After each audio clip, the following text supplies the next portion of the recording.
Welcome to the Critical Eye, ladies and gentlemen. Today we are having that conversation on the role of the youth in promoting political tolerance in our country. And as usual, I'm not alone. I have a panel of gentlemen who are going to offer their critical eye on these contentious issues shortly after this break. But in the meantime, keep subscribing, keep following us on Facebook, Twitter, and Instagram. I'm yours faithfully, Odima. Welcome back. So it's that part where we move to the business of the day. And of course, like I said, I'm not alone. So I'm going to jump to that self-introduction part where my panelists are going to give their opening remarks and perhaps say a word or two. So from the far end, perhaps you can say something as your opening remark. Thank you. Thank you once more.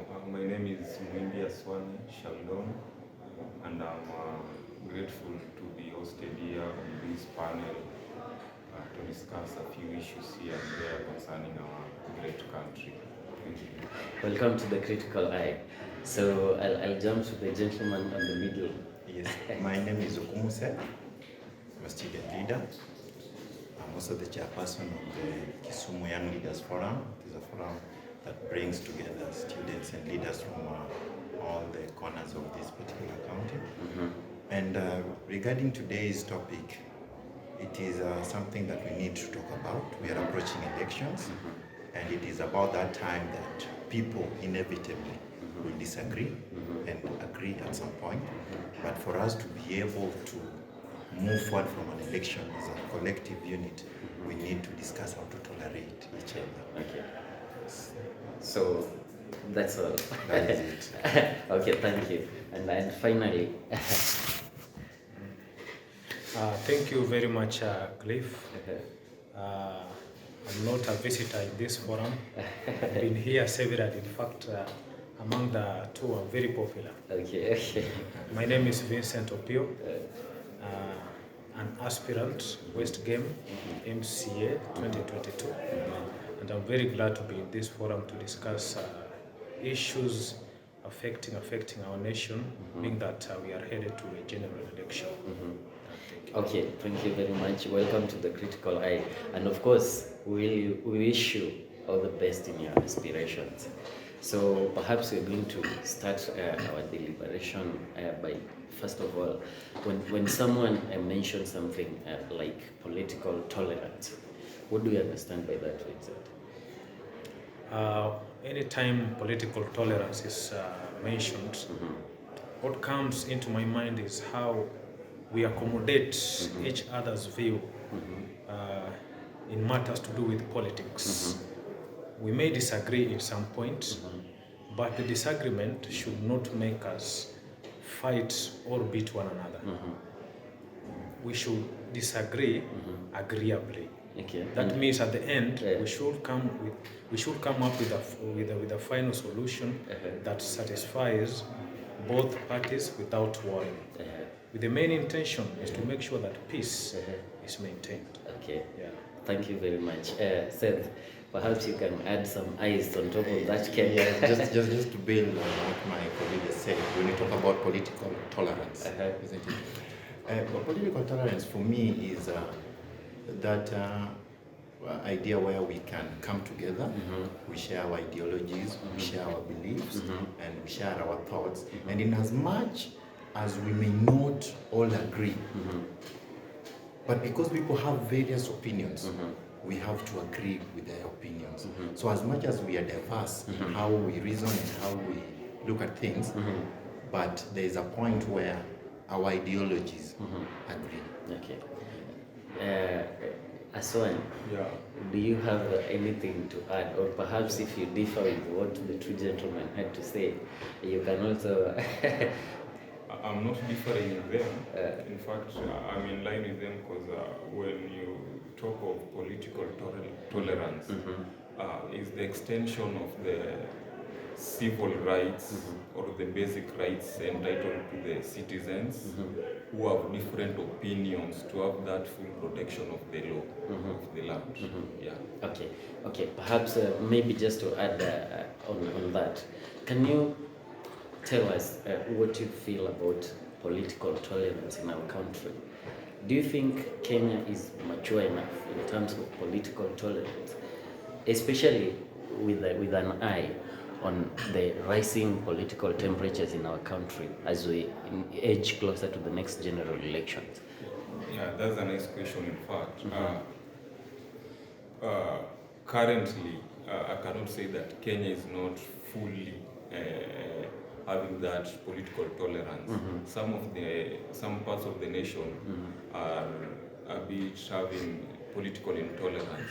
Like the other day, not even that, yesterday, I saw one of the prominent party leader of UDA in Ukambani, and he was talking some 2-3 issues, and I saw the reactions from the MCS from those sides, from a different party, echoing and not even echoing, commenting on the kind of issues the sentiments he was maybe telling the people from that land. At the same time, the other day when you visited Bungoma and Kakamega and Busia, you saw what happened. Like you see some youths who are trying to block that convoy of the very guy entering to Busia and maybe share his manifestos with the people. So you can see it's not fully that all Kenyans or the state is at a state where we can say we are in a political tolerant state. I cannot say, because some parts need some things to do. Okay, so according to you, we still have a long way to go. Not that much. We are halfway. Okay. We are halfway. Okay. Thank you for that, Vincent. Perhaps you can tell us what's your take on this. Thank you, Cliff. One, in absence of peace, the word development cannot appear in our dictionary. Kenya is growing. We are growing politically. We keep on realizing the challenges that we go through as a nation, especially anytime we are close to elections. Time has come that I previously say that we can easily differ with politician A or B, but the differences should not make us think of fighting one another, because we need peace as a nation. Yeah. So according to you, our political tolerance is still far much behind. Tell me, what do you think about it? We are still in that process. Yeah. You know, in Kenya, there was a time when a certain politician from a particular community was not allowed to move in community B. Let me just be specific that, for example, candidate A, Ruto, and candidate B, Raila Amolo Odinga. Ruto is the political kingpin in Rift Valley, and is very popular, and he commands. People take full instruction, and whatever he says is fully taken serious, and the youths there, the people from that community, can easily make sure that what he has commanded them to do, they put into full implementation. Same to Nyanza. When you ask the Luo community, they will tell you that when Raila commands them to go and dip themselves into Lake Victoria, they will not question what they will do. They will go and dip themselves into Lake Victoria, then they will later ask them, Baba, what next? Okay. But if you look at what is happening today, Raila can easily move in the Rift Valley. He sells his ideas, he talks to the people without rubbing shoulder with them. The same to Ruto. Ruto has been coming to Migori. He can also come to Kisumu, and you will not see people throwing stones. So what you are saying basically is that in as much as we are still not there, we are headed there. Yeah, we are headed there. Okay. Maybe Seth, you can wrap the thought for us. I will disagree with my colleagues, not fundamentally, but to some extent, in this sense. I think our politics, and it has been said time and time again, our politics is local. That in order for you to even get to the national stage, you must begin from home, from a local perspective. And therein lies the problem. Because at any given time, the political formula we've had in this country, as has been repeatedly said again, is a winner takes it all.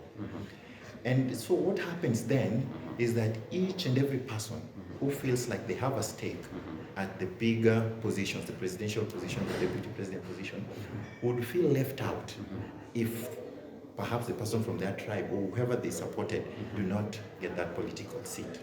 And so once that happens, there is some intolerance. You see, one would say that because person A has been denied an opportunity to be president, we cannot enjoy the benefits that come with this particular seat. And if person B, who is president, visits us, we are not going to tolerate him here because perhaps he's the one who prevented this particular person from becoming president.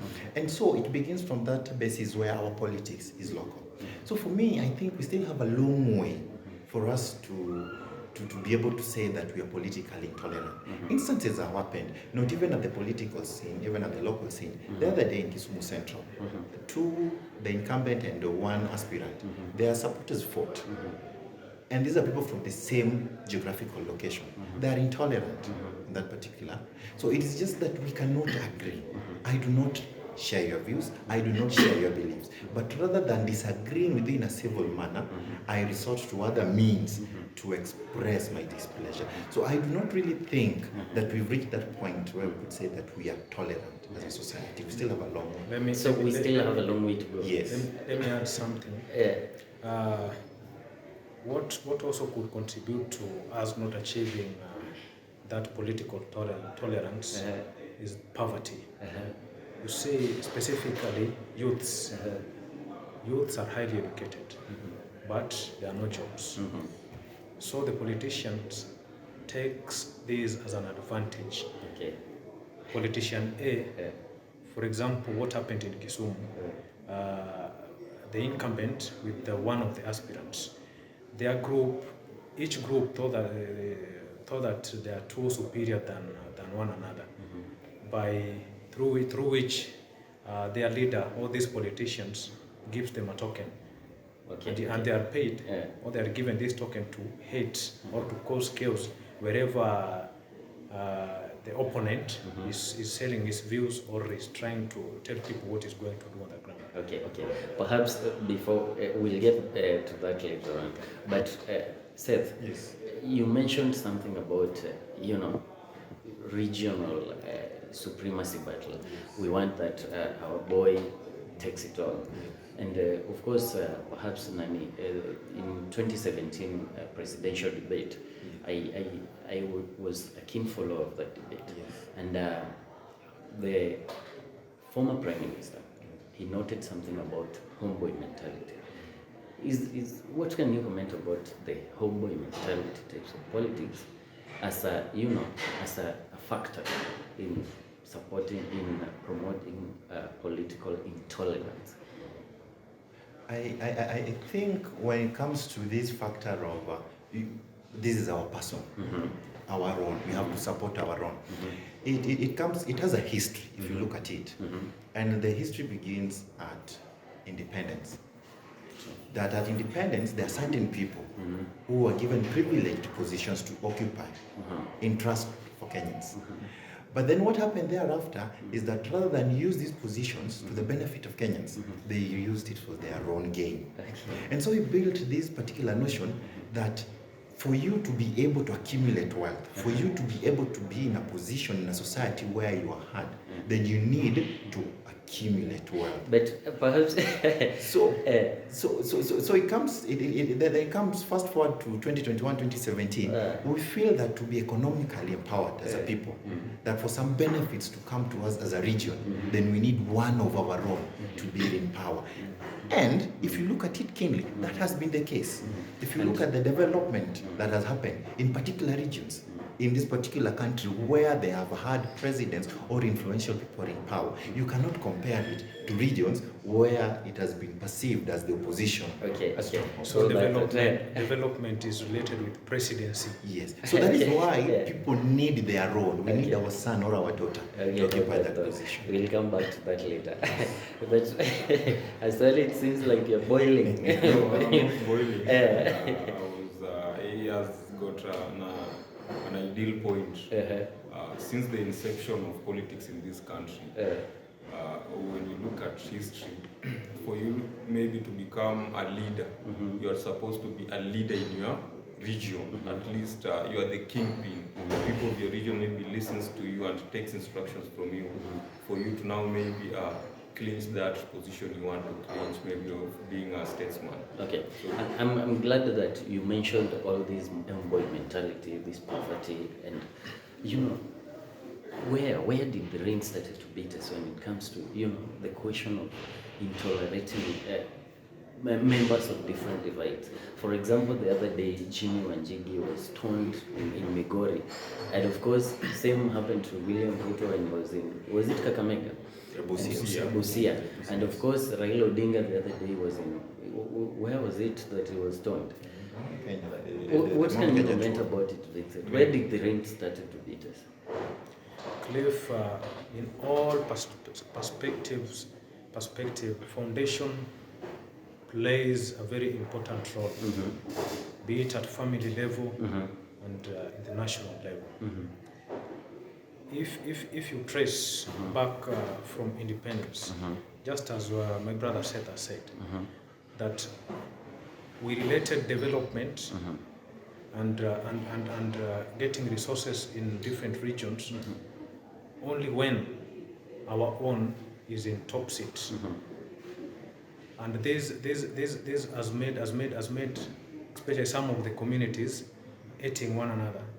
When you come to Luo region, they say that Kikuus have been in presidency for long. Thus, they've been developed, they enjoy much resources and a lot of opportunity, especially government opportunities. They are always given the first priority. And when you come to Nyanza, we've been in opposition. So being in opposition, on the other side, being in government for that long, brings that big political difference. Okay. Aswan, perhaps you can pick up from where he left. Where do you think the rain started to beat us? And even as you comment on it, I'd like you to comment about the recent comments by the MP for Sona East, Junet Mohammed, on the question of taking leadership from Central to Nyanza. He has said, he has talked of development, which has been a fact in the mentality of so many Kenyans that maybe this community have reigned for such and such a period, and their person has been really accumulating things unto them and developing them from this area to the other in terms of infrastructure, education, and other aspects of development. So when you try to look at that, some of the regions or some of the maybe communities have never maybe got a person to clinch that position, or maybe they have been trying but they have never gotten that opportunity to lead. So it becomes hard for maybe a certain community or a certain group of people to maybe say that we are in this regime and we're really enjoying, maybe because maybe their person was denied that opportunity. And at times, our leaders also mess us, because when you are unable maybe to clinch that position or maybe get opportunity of maybe taking the lead, you'll come back to us and tell us, oh, they stole it from me, or they did this and that, and we stay with it, we live with it, and we put it into our mentality that this person is a thief. Whenever you tell me this guy is a thief, then I'll impose a trend and we will create a bond that this person, I should not maybe even welcome him to my place. You get me? So it becomes sad, and when the person maybe the person has got a good development plan for us. When you want to come and launch or implement that project, it becomes hard. We are welcoming people, and we cannot maybe let him come and maybe do that. That's what now maybe brings the political intolerance. Okay. To that. In line with what you said about Junet Mohammed the other day, I think he was in Kisi. He was in Kisi. The sentiments are not really good because, as a leader, you cannot stand at the podium and say, oh, these guys are thieves. That's what now promotes to political intolerance. Let them sell their manifesto. If the people, the citizens are willing to buy that manifesto and support them, let them support. You sell yours because currently, when you try to look at with the current political situation, majority of the youths are taking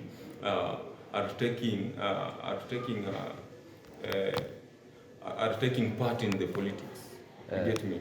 And majority of the youths are learned, they are sophisticated people, civilized, they know what is expected, and they know which kind of manifestos or which kind of ideas these can bring to us. You get me? So it's a bit hard for that guy to maybe to influence that. That's now what brings to political intolerance. You asked a very tricky question when it comes to where did the rain start beating as regards political intolerance.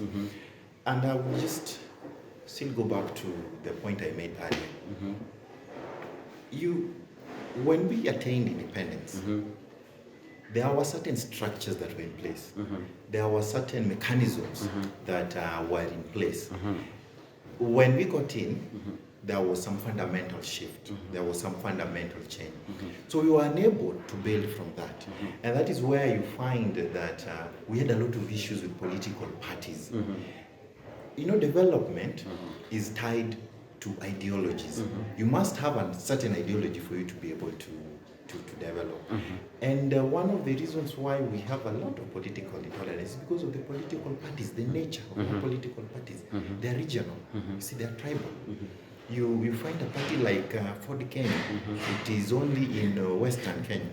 You find a party like ODM, it has that national outlook, but you will find that it is stronger within the former Nyanza region. You find a party like Wiper, beyond Machakos, Makueni, and Kitui County, it can sell.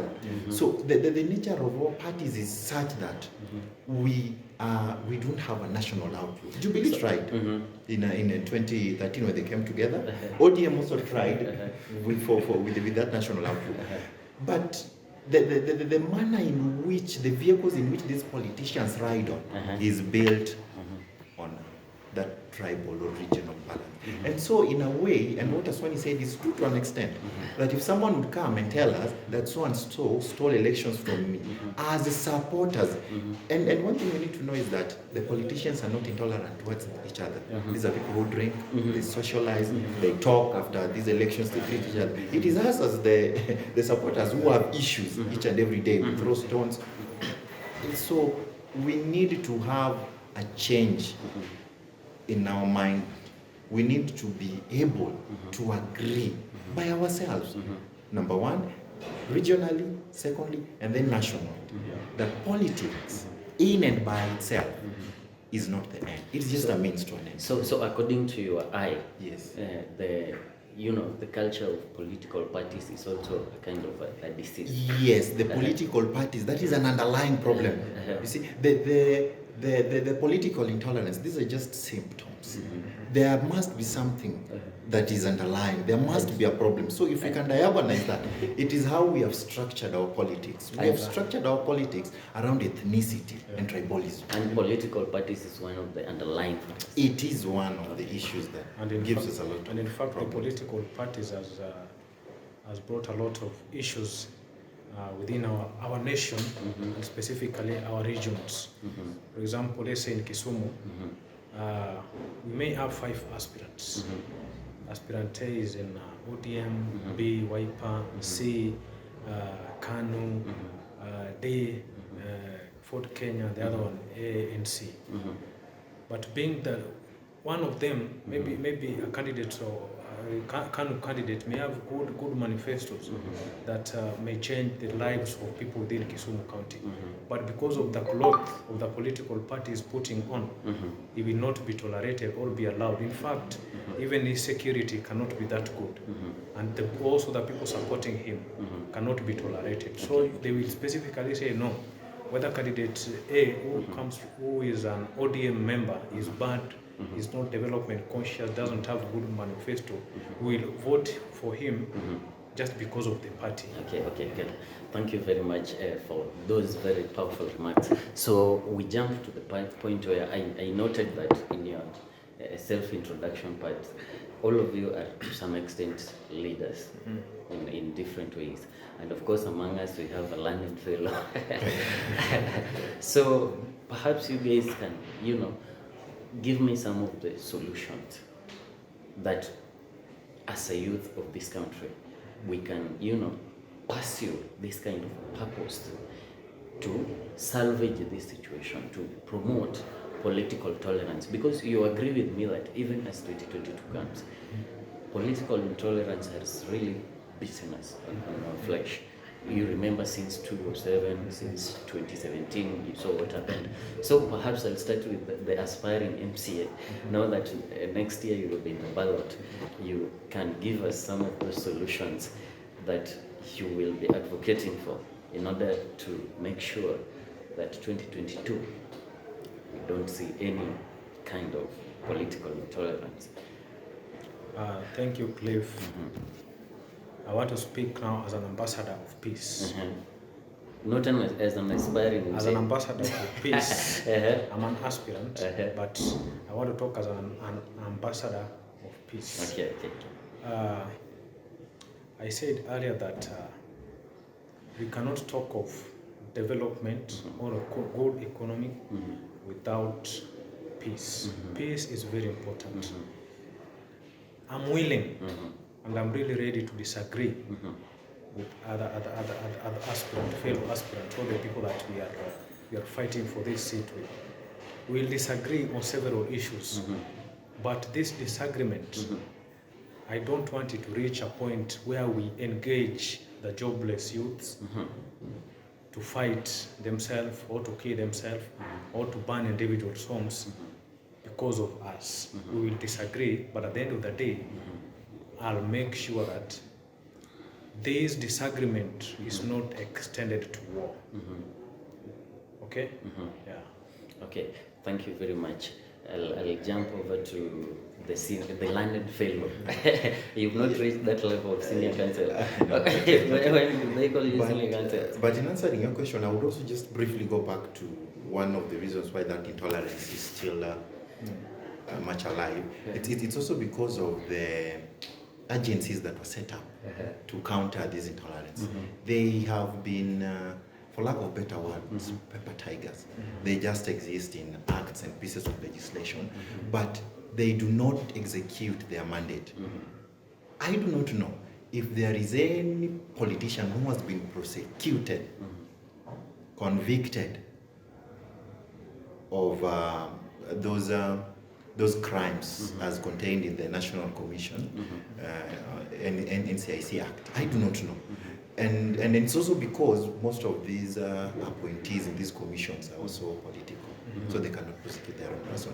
But in answering what best we can do, number one, we can energize the agencies that have been put in place.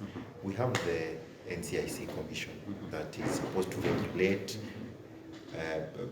the political undertones, the speeches. It's supposed to foster unity, to bring together people. We should give it that teeth that it needs. We should empower it. It should have some goodwill, so that at any given time, whenever there are some seeds of disharmony that are sown anywhere, then they can move in and be able to arrest and prosecute people. Secondly, we should also engage in a lot of civic education. It should be robust, it should be thorough, it should be deliberate, so that we tell our people that we do not necessarily have to agree. I do not have to agree with you. In fact, a society is not a society if we all agree. There is a problem. We must disagree. You see? So for us to be able to do that, we must educate our people and tell them, look, as much as we disagree, but for a society to function, we have to accommodate the views of these other people. Okay. And then again, the political parties also need to help us here, because they have that reach, they have that grassroots mobilization ability. We can also rope in the churches, we can rope in the civil organizations, so that it is a combined effort. It is not just left to a particular agencies, but we put all hands on deck. Okay, fair enough. So perhaps Aswan, you can wrap up the thought for us. Yeah, Seth has tackled an ideal point I was to tackle, which is civilization. Okay. And I want to talk about demystification. The way Seth said, when you look at our political parties are tribal based, and you cannot sell maybe ODM, like in Meru the other day, Baba was there, and you saw what happened. You saw a guy putting on an ODM t-shirt, being stoned. I don't know what happened thereafter. You saw the other day UDA being blocked from entering Buse because there's an ANC hotspot. You get? So we need to diversify and tell our people that this is not the right way. Take someone from another part, take someone from another ethnic group as a brother. Buy his idea, listen to him, you can grow. Because these people come to us, we fight over them, but at the end of the day, they don't stay with us, they stay in Nairobi. Maybe during the electioneering period, even the campaign period, their families are not even within us, are not even around us or around Kenya. They're outside until election is over. So the main thing we should focus on and foster is civilization and diversification. Okay, fair enough. So perhaps for this part of the conversation, I'm going to ask you to focus on your cameras, because I'm going to ask you that now 2022 is coming and political temperatures have started to rise high. This is something that is public knowledge. I don't have to point out some of the reasons why I'm saying that. So perhaps I'll start with the aspirant. You can talk to your fellow youth and your fellow members of the country and tell them anything in as far as cultivating political tolerance is concerned and why we should embrace that culture of political tolerance. Thank you very much, Cliff. I want to urge my fellow youths that as we approach the 2022 election, politicians will come with different ideas. Let us pay attention and listen what they are saying and what they have for us. But let us not allow the politician to use us as subjects and objects of the political campaign. Let us not allow the politician to use us as instruments of causing war and hatred. Politics will come. Election will come and go. But we still and we will live together as a family and as a community. We should not burn one another's home.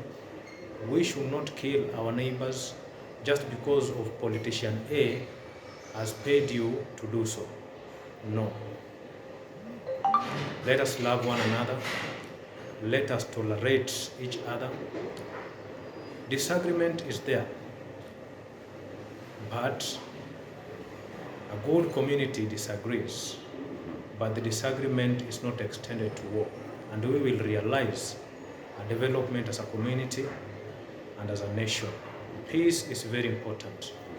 Peace is very important. Thank you. Fair enough. Thank you for that powerful parting shot, if I can call it. Perhaps I'll jump over to Seth. Yes. We are approaching 2022, an electioneering period, and if history is anything to go by, we have not had the best of moments whenever it comes to elections. Sometimes issues have spiraled out of hands. People have disagreed. For instance, in 2007, people lost lives because of elections. 2013 also, there were similar issues. And for us as voters, for us as people who go to the ballot to elect new leaders, we should realize that politics comes and goes. It is just for a season. But as a people, as a nation, we are here to stay. And a political season, a political year, is just an avenue for us to decide on how we want to be governed for the next 5 years. It should not be a matter of life and death. And as much as people will come with different ideas, people will come with different ideals, what matters most is for us to interrogate the policies they're selling to us, to deliberate on the agenda that they have for us, and then make an informed decision on whatever they present to us, on whether we will elect them or not. Based on that, if we are able to do that in these coming elections, we are going to have a peaceful election, and we are going to have good leaders from that particular process. We are supposed to be tolerant to each other. I do not necessarily have to agree with you, but I should also exercise that restraint while I'm disagreeing with you. So let us just politic, we play clean politics, and at the end of the day, I am pretty certain that we are going to have a very good electioneering season. Okay, that was powerful. So finally. Thank you. In this electioneering period, I will just urge my fellow Kenyans, and especially the youths, not to be used. Because, a politician cannot use someone with 50 years and above. That's an older person. A politician will use a youth, someone who is young, energetic, and vibrant, to be a goon. He'll be hired to go and maybe beat someone somewhere. You get me? So I'll just urge my fellow youth and Kenyans at large to listen to their manifestos, read them, react, then reflect in this electioneering period. Okay. Yeah. Thank you very much. We've come to the end of our deliberation here today, and they say politics, elections come and go, but Kenya remains Kenya. And Kenya is bigger than personalities, names, and people. So, as we approach the next general election, these three gentlemen here are reminding you that before you throw stone at your friend, remember, after election, they still remain your neighbors. Till another time, I'm Odima, and this is the Critical Eye.